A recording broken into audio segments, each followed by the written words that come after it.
Selamat datang kembali. Anda sudah membagikan buku Empowered. Ya, kali ini kita mau coba dalami bab 38.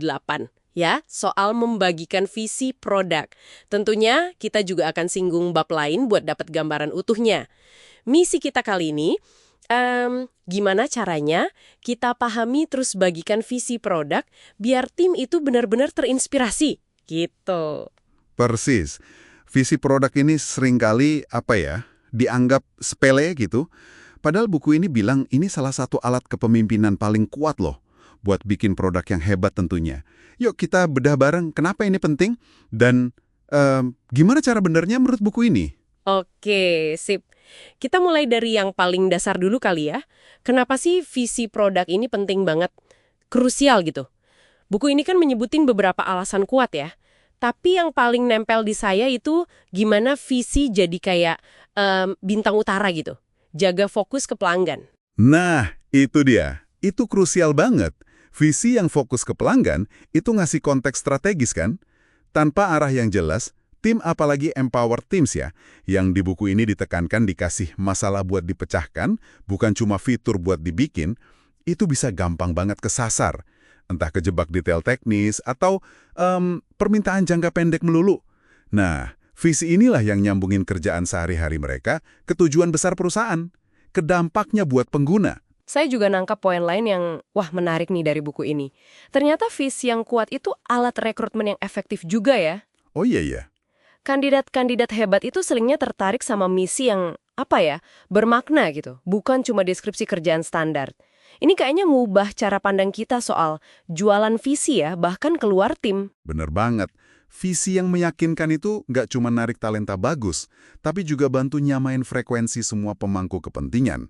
Mulai dari tim teknis yang mikirin arsitektur jangka panjang, sampai tim marketing yang harus bikin cerita kan. Jadi kayak perekat strategis gitu deh. Oke, nah sekarang kita masuk ke intinya bab 38 nih.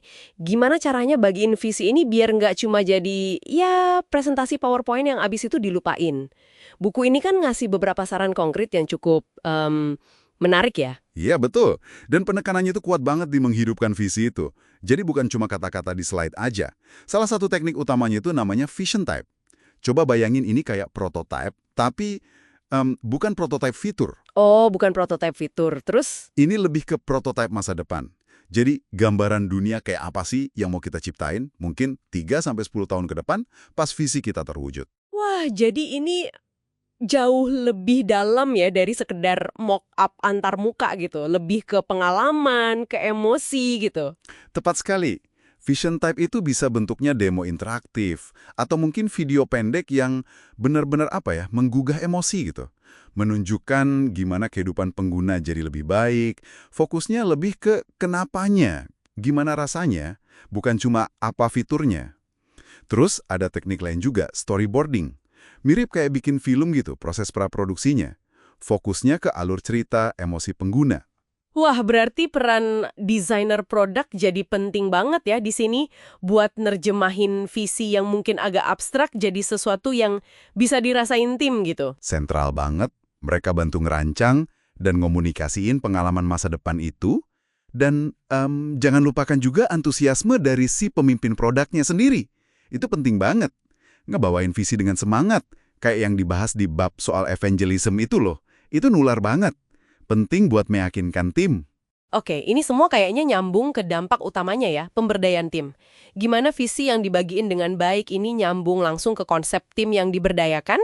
Nah, buku ini kan kayak mengemakan pemikirannya John Doerr juga ya, soal bedanya tim misionaris sama tim bayaran. Tim bayaran yang ngerjain tugas saja. Kalau tim misionaris, mereka percaya sama visinya, merasa punya misi itu. Nah, visi yang kuat dan dikomunikasikan dengan efektif, itu bahan bakarnya buat nyiptain tim misionaris ini. Jadi maksudnya tim yang benar-benar paham dan katakanlah percaya sama visinya, mereka bakal punya rasa kepemilikan yang lebih dalam gitu ya, sense of ownership. Fokusnya jadi bukan cuma nyelesain output atau fitur doang, tapi mereka terdorong nyari solusi terbaik demi mencapai outcome, hasil akhir yang dicita-citain di visi itu. Nah, itu intinya. Pemberdayaan yang sesungguhnya itu butuh konteks kan? Dan visi produk itu konteks strategis paling tinggi. Tanpa itu, ya pemberdayaan bisa jadi cuma omong kosong atau malah bikin bingung timnya. Jadi kayaknya kesimpulan penting buat Anda yang dengerin nih, punya visi produk hebat di atas kertas itu ya belum cukup.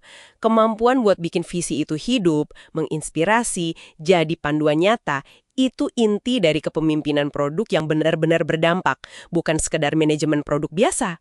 Iya, ini pasti jadi bahan refleksi penting ya. Seberapa efektif sih komunikasi visi produk di tempat Anda sekarang? Apakah cara yang dipakai itu beneran nyalain semangat tim, rasa kepemilikan, atau jangan-jangan cuma formalitas aja? Visi yang cuma disimpan di laci yang nggak akan ngubah apa-apa kan? Dan mungkin sebagai pemikiran penutup dari kita ya, gimana Anda bisa mulai coba-coba nih, mungkin pakai teknik kayak vision type atau storyboarding tadi.